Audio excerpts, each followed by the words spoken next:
हमारी दोस्ती ने गठजोड़ की एक ऐसी बुनियाद बनाई जिसने पूंजीवाद के खिलाफ बगावत की बुनियाद रखी।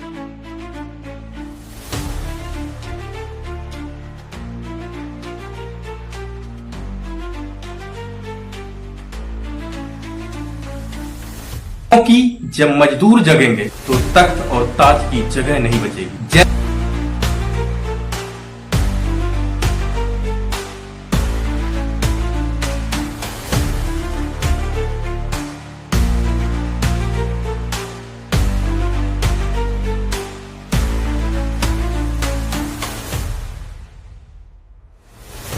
हेलो दोस्तों, नमस्कार। आज मैं बात करूंगा ऐसी शख्सियत के बारे में जिसने समाज को ऐसी विचार दिए हैं जिससे समाज में परिवर्तन का उदय हुआ, एक नया सूरज निकला।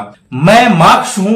मैंने कभी ताज नहीं पहना, कभी तख्त पर नहीं बैठा, ना कभी किसी सेना की अगुवाई की, ना किसी चुनाव में खड़ा हुआ, लेकिन मेरी कलम वो कर दिखाया जो तलवार नहीं कर सकी। मैंने विचारों से सल्तनत हिलाई और दुनिया के नक्शे बदल। मैं Karl Heinrich Marx. Karl Marx का जन्म 5 मई 1818 ईस्वी को जर्मनी के ट्रायर शहर में हुआ। मेरे वालिद एक वकील थे, यहूदी थे, लेकिन परिवार को सामाजिक स्वीकार्यता दिलाने के लिए ईसाई धर्म अपना लिया। मैंने बान और बर्लिन यूनिवर्सिटी में कानून, इतिहास और साहित्य की पढ़ाई किया। मेरा इंटरेस्ट हमेशा किताबों और विचारों में रही, लेकिन वो विचार जो केवल दिमाग में कैद ना हो बल्कि समाज को बदलने का दम रखता हो। मैंने हेगेल का दर्शन पढ़ा, लेकिन जल्द ही मैंने उसे जड़ और अधूरा पाया। मेरे विचारों की दिशा बदलने में एक और नाम अहम रहा,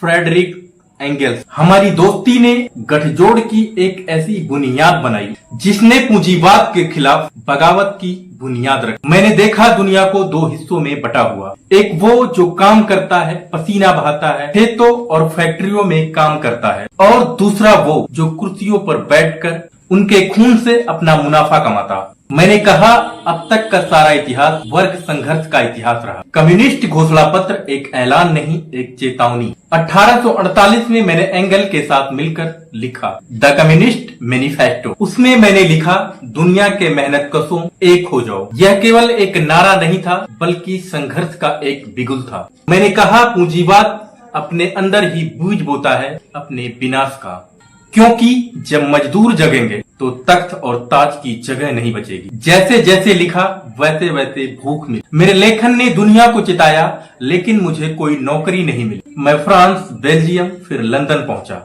मेरे 3 बच्चे भूख से मर गए। मेरी बीवी जेन के आंखों में आंसू थे, मगर उसने कभी शिकायत नहीं। मेरी जिंदगी मुफलिसी से भरी थी, लेकिन मैं लिखता रहा। मेरी किताबें अखबारों से बाहर कर दी जाती थी, लेकिन मेरे शब्द दिलों और दिमागों में घर करते जा रहे थे। दास कैपिटल, पूंजीवादी की चीर फाड़। मैंने पूंजीवाद को सिर्फ नारा लगाकर नहीं ठुकराया, मैंने उसे तथ्य, इतिहास और गणित से समझाया। दास कैपिटल मेरी सबसे अहम किताब। इसमें मैंने बताया मुनाफा कैसे पैदा होता है, मजदूर की मेहनत कैसे चोरी की जाती है, और पूंजीपति कैसे हर चीज को सामान में बदल देते हैं, यहाँ तक कि इंसान को भी। मैंने पूंजीवाद को एक खूबसूरत इमारत नहीं बल्कि एक संरचित शोषण प्रणाली बताया, जिसमें हर मुस्कुराता बाजार किसी रोते हुए मजदूर के मजदूरी पर टिका होता है। मेरा असर रूस से भारत तक। जब मैं मरा 14 मार्च 1883, मेरे जनाजे में मुश्किल से 10 लोग थे, लेकिन मेरे मौत के बाद मेरी सोच ने सरहदें तोड़ी। 1917 को लेनिन ने मेरी सोच को रूस की धरती पर लागू किया, फिर माओ ने चीन में और चे ने क्यूबा, बोलीविया और अफ्रीका में। भारत में भगत सिंह मेरी किताबें जेल में पढ़ते थे। डॉक्टर अंबेडकर ने पूंजीवाद और ब्राह्मणवाद को एक जैसे शोषक कहा। मैंने जो शुरू किया वो खुद मैंने पूरा नहीं कर पाया, मगर आज कोई मजदूर जब अपने हक की बात करता है, कोई छात्र शिक्षा के बराबरी की मांग करता है, कोई औरत अपने हक को हिफाजत की लड़ाई लड़ती है, तो वहां मेरी रूह मौजूद होती है। मैं सिर्फ विचारक नहीं, चेतावनी था। मैंने कहा था समझाना ही काफी नहीं है, अब उसे बदलने की जरूरत है। मैंने क्रांति की योजना नहीं दी, मैंने उस जरूरत को साबित की। मैंने केवल सवाल नहीं उठाया, बल्कि समाज को वो आईना दिखाया जो पूंजीवादी ताकतें। अगर तुम पूछो कि आज मार्क्स क्यों जरूरी है, तो मैं कहूंगा क्योंकि आज भी मजदूर मेहनत से मुनाफा कमाया जाता है। आज भी शिक्षा एक बिजनेस बन चुकी है। स्वास्थ्य सेवा अमीर की पहुंच में है और इंसान को आज भी उपयोगी और बेकार में बांटा जा रहा है। तो जब तक ये सूरत है, मैं जिंदा हूँ। मैं एक किताब नहीं, एक चिंगारी हूँ। एक विचार नहीं, एक इंकलाब हूँ।